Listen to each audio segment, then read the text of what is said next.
એક વ્યક્તિ નિરાશ થઈને બેઠો હતો. પોતાના જીવનથી કંટાળ્યો હતો અને ભગવાનથી ખૂબ જ ક્રોધિત પણ હતો. તે પોતાના જીવનથી કંટાળીને ભગવાનને કહેવા લાગ્યો, ભગવાન ક્યાં છો તમે? મને જીવનમાં કેમ સફળતા મળતી નથી? મને કેમ મદદ કરતા નથી? મારા જીવનમાં જ એવું કેમ? મારા જીવનની કિંમત શું છે?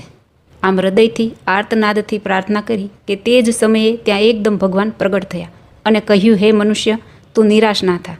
તારે તારા જીવનની સાચી કિંમત જાણવી છે ને? તો લે, આ નીલો પથ્થર તને આપું છું, તેની કિંમત જાણી લાવ અને તને તારા જીવનની કિંમત પણ સમજાશે. પરંતુ તે ધ્યાન રાખજે, તારે આ પથ્થરને વેચવાનો નથી, ફક્ત કિંમત જ કરવાની છે. તે વ્યક્તિ તે નીલો પથ્થર લઈને સૌ પ્રથમ એક ફળવાળાની પાસે ગયો અને કહ્યું, ભાઈ, આ પથ્થર હું તમને આપું તો તમે કેટલામાં ખરીદશો? ફળવાળાએ નીલા પથ્થરને ધ્યાનથી જોઈને કહ્યું, આ પથ્થરના બદલામાં તમને હું 20 સફરજન આપી શકું છું. તે વ્યક્તિએ કહ્યું, ના, હું આ પથ્થરને વેચવા નથી માગતો, અને ત્યાંથી આગળ વધ્યો.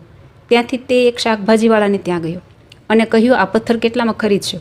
શાકભાજીવાળાએ કહ્યું, મારી પાસેથી 5 કિલો ટમાટર લઈ જાઓ અને મને આ પથ્થર આપી દો.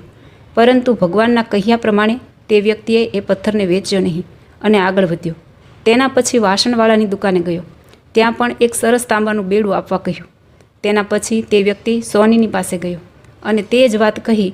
સોનીએ તે પથ્થરને ધ્યાનથી જોયો અને કહ્યું, હું આના 5 કરોડ રૂપિયા આપું, તું મને આ પથ્થર આપી દે. સોનીની આ વાત સાંભળીને તે ખરેખર ચોંકી ગયો. તે વ્યક્તિએ માફી માગી અને કહ્યું, ના, મારે નથી વેચવો, અને આગળ વધ્યો. તે આ નીલા પથ્થરને લઈને હીરા વેચવાવાળાની દુકાને ગયો. હીરાના વેપારીને પણ આગળની જેમ વાત કહી. હીરાના વેપારીએ તે પથ્થરનું ખૂબ જ ધ્યાનથી નિરીક્ષણ કર્યું અને એક મલમલનું કપડું લીધું અને તે નીલા પથ્થરને તેની ઉપર મૂક્યો અને નવાઈ પામ્યો. તે વ્યક્તિને તેણે કહ્યું, ભાઈ, આ પથ્થર તને ક્યાંથી મળ્યો?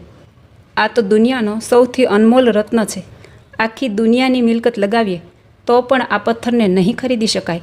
આ બધું સાંભળી તે એકદમ વિચારમાં પડી ગયો અને સીધો ભગવાન પાસે ગયો અને ભગવાનને જે થયું તે બધું કહી સંભળાવ્યું અને કહ્યું, ભગવાન, હવે મને જણાવો કે મારા જીવનનું શું મૂલ્ય છે?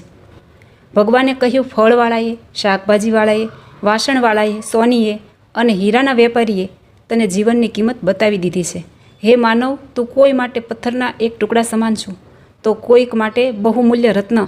દરેકે તને તેમની જાણકારી પ્રમાણે પથ્થરની કિંમત જણાવી, પરંતુ સાચી કિંમત તે હીરાના વેપારીએ તને જણાવી.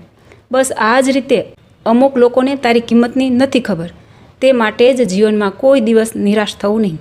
દુનિયામાં દરેક માનવી પાસે કંઈક ને કંઈક આવડત હોય છે જે સાચા સમયે નિખરી શકે છે અને તેના માટે મહેનત અને ધૈર્યની જરૂર હોય છે. મિત્રો, આ સ્ટોરી પરથી તમે સમજી ગયા હશો કે આપણું જીવન કેટલું કિંમતી છે. દુનિયા તમારા વિશે કંઈ પણ કહે, પણ નિરાશ થવાને બદલે કેવી રીતે જીવનમાં આગળ વધવું તે વિચારો.